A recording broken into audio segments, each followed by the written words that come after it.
आपके बच्चे वहां पे पढ़ते हैं। ये हुई शैक्षिक व्यवस्था पे कुठाराघात, जो पूर्व की सरकारों ने शिक्षा पर अपनी पकड़ मजबूत कर ली है। आज बहुत अच्छी शिक्षा अगर देनी है तो मिडिल क्लास जो मध्यम वर्ग है वो भी नहीं दे सकता है। 1,15,000 1.5 लाख रुपए ईयरली फीस है, 50,000 रुपए, 90,000 रुपए ये प्राइवेट स्कूलों की फीस है। और कुछ पिछड़े समाज के लोगों ने भी स्कूल बनाया तो कम, थोड़ा उनसे कम फीस रखी, क्योंकि अब टीचर भी कम दामों में नहीं मिलते हैं, पैसा ज्यादा दोगे तभी वो आएंगे, तो उतनी कितनी मदद करें। लेकिन अभी भी ज्यादातर 90% विद्यालय जो है सवर्णों के हैं, पिछड़ों के नहीं है। ये थी शिक्षा पे। अब जो दूसरी सबसे महत्वपूर्ण समाज की कड़ी होती है वो अर्थ। अर्थ का मतलब होता है पैसा। अब जब देश आजाद हुआ तो इस सरकार ने, पूर्ववर्ती कांग्रेस की सरकार ने, नेहरू ने, उसके बाद के प्रधानमंत्रियों ने इन्हीं सवर्णों को, बनियाओं को लोन देना शुरू कर दिया कि तुम कंपनी इस्टेब्लिश करो, तुम कंपनी बनाओ, बड़ी बड़ी मिलें बनाओ, कारखाने बनाओ, और ये जो दलित और पिछड़ा है ये मजदूरी वहां करेगा, और मजदूरी कंपनी में माल वो बनाएगा, और मालिक आप हो, और बेचने वाला भी तुम्हारा ही आदमी होगा। लेकिन मजदूरी जो प्रोडक्शन कर रहा है, जो माल बना रहा है वो मजदूर। लेकिन उस माल बनाने के बाद जब वो बिकता है उसका वो पैसा किसके पास जाएगा? उस सवर्ण कंपनी वाले पूंजीपति के पास जाएगा। हमारे लोग मजदूर होते चले गए, कंपनियां मजबूत होती चली गई, पूंजीपति मजबूत होते चले गए, सैकड़ों पूंजीपति देश से भाग गए, विदेश चले गए। पैसा वैसा जब कमा लिया अरबों खरबों रुपए तो लोन भी नहीं दिए सरकार का और भाग गए। और दूसरा जो कुठाराघात है, दूसरा जो हमला है दलितों पिछड़ों पर, आर्थिक व्यवस्था। अभी एक समय था 10 साल पहले कि अडानी चौथे, पांचवें, सातवें, 7 नंबर पे था। आज देश का पहले नंबर, एशिया का तीसरा नंबर पे अडानी है। मुझे कोई बता दे, कोई पिछड़ा समाज का, कोई दलित को छोड़िए, पिछड़े समाज का कोई भी पूंजीपति हो जो टॉप 10 में हो, टॉप 100 में हो, नहीं है। ये स्थितियां हैं कि रोजगार, आपको रोजगार मिलेगा, सुअर जाके पालो जाकर रोजगार मिलेगा, मुर्गी पालो रोजगार मिलेगा, लोन मिलेगा आपको, बकरी पालो लोन मिलेगा आपको। लेकिन जब आप कहोगे कि नहीं भैया मैं दुकान खोलूंगा, मैं बिजनेस करूंगा, तो 50 तरीके की लिमिट लगा दी जाएगी, गारंटी लेके आओ, आपको नहीं मिलेगा।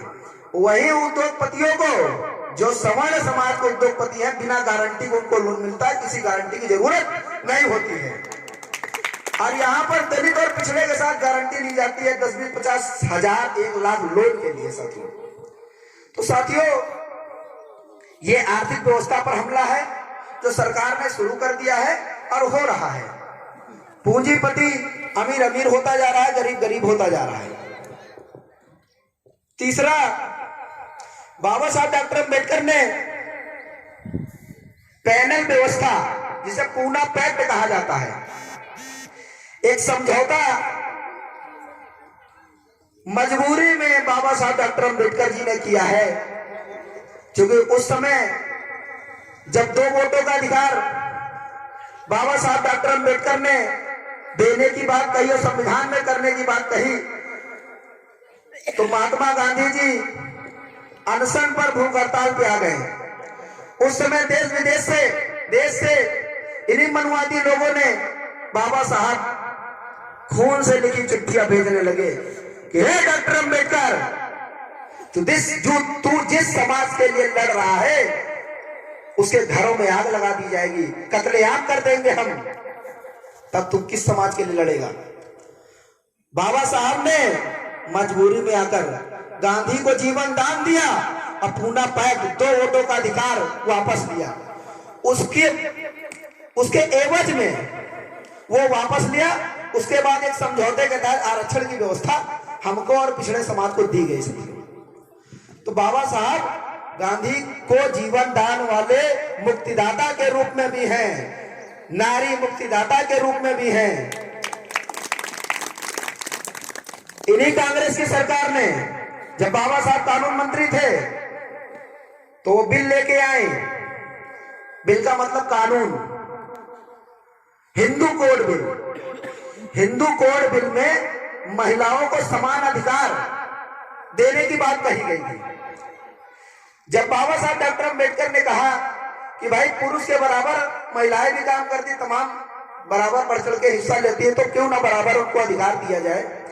तो कांग्रेस की सरकार, संघ, तमाम मनुवादी व्यवस्था के ठेकेदारों ने आंदोलन शुरू कर दिया, बाबा साहब का विरोध करना शुरू कर दिया।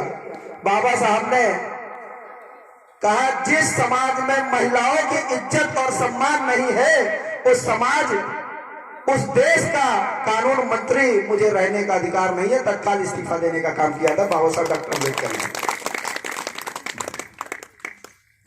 अभी राजनीतिक व्यवस्था भी आ जाइए। ये जैसा कि विशाल भाई ने भी बताया कि ये जो सीटें रिजर्वेशन है, इसमें जो रिजर्व आरक्षित सीट होती है, जिसमें रामलाल अकेला, श्याम सुंदर भारती, अभी राम नरेश रावत जी इसके पहले थे, वो इस दुनिया में नहीं है, और 78 सीटें उत्तर प्रदेश में हैं जो रिजर्व है, आरक्षित हैं। अब आप सोचिए कि आरक्षण के दम पे जो चमार, पासी, कोरी, धोबी, अहिर, गढ़विया, नाव, तेली, कुमार, काछी, तमाम पिछड़े और दलित समाज के लोग, नगर निगम में पिछड़ों का आरक्षण आज तक था, लेकिन विधानसभा में नहीं था। तो वो लोग हमारी वोट से जीत के जाते हैं, चाहे वो रामलाल अकेला जी हो, चाहे वो पूर्व के विधायक हो, चाहे जो हो, लेकिन वो फिर समाज के नहीं रह जाते हैं, फिर वो पार्टी का काम करने लगते हैं। राम नरेश रावत जी पासी समाज के नेता थे, चुनाव लड़े, पासी समाज ने भर भर के वोट दिया, सभी समाज ने दिया और जिता के भेजा। और उन्होंने काम किसका किया? सरकार के लोगों के लिए। और सरकार के लोग, इस सरकार में कौन लोग हैं वो आपसे बेहतर कोई नहीं जानता है। उन लोगों को ठेका देना हो, फलाने पंडित जी, लंबरदार को ठेका दे दो। जब ठेका देने की बात आएगी तो लंबरदार और पंडित जी, जब धन कमाने की बात आएगी तो लंबरदार और पंडित जी, स्कूल में धन देने की बात आएगी तो लंबरदार का विद्यालय है, 20 लाख रुपए डोनेशन दे दो। तो वो हमारे नेता हमारे समाज की जरूर हैं, लेकिन हमारी नुमाइंदगी हमारे लिए वो नहीं कर रहे हैं।